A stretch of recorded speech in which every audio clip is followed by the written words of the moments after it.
There are parts of the Australian media who I have done my best to bite my tongue about during all of this. Done my best not to yell and scream too much about some of the opportunists and idiots that are out there who are trying to play their good old-fashioned culture games.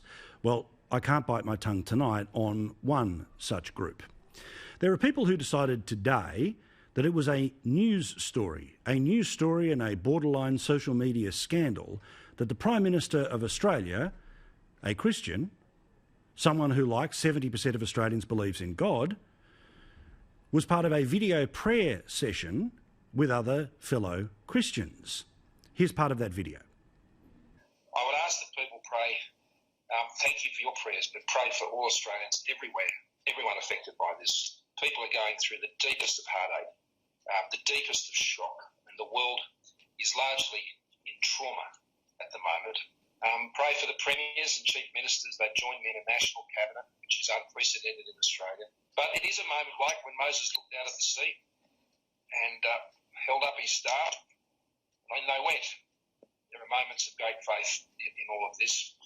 But as a Prime Minister, I have to take my decisions on the basis of very strong advice and exercise the best judgment I possibly can. And my faith gives me an enormous encouragement in how I can make those decisions and try and do that in the best way I can. Now, you know that I'm not a person of faith, but I admire those who are. I also think it is very important that those who want to turn around and mock our Prime Minister for having faith, firstly, don't understand where the majority of Australia is, and secondly, completely miss the idea of how faith works for him as the leader of this country. He's not guided by a voice in his head to decide who does and doesn't get help. Instead, it's a belief system. It's the rules of fairness. It's not the things that lead to decisions, but they help inform his decisions.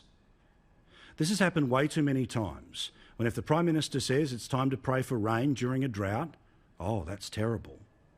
When he talks about prayers for the people who were affected by the bushfires, oh, that's a scandal. When he goes to his own church during the election campaign, they tried to make that a scandal. And they're trying to do it again today. At a time when so many people are losing their jobs, so many people are afraid of their health, but also at the same time when they're issuing billions of dollars of not stimulus, but welfare to make sure that people stay in a job. I think this Prime Minister's doing a good job. And I'm not just saying that because it's Team Red, Team Blue.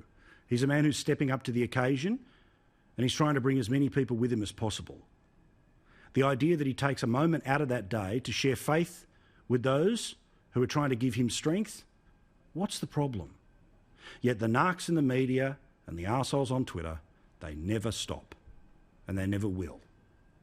But there are more good people than bad, and it's important that our leaders know that every single day.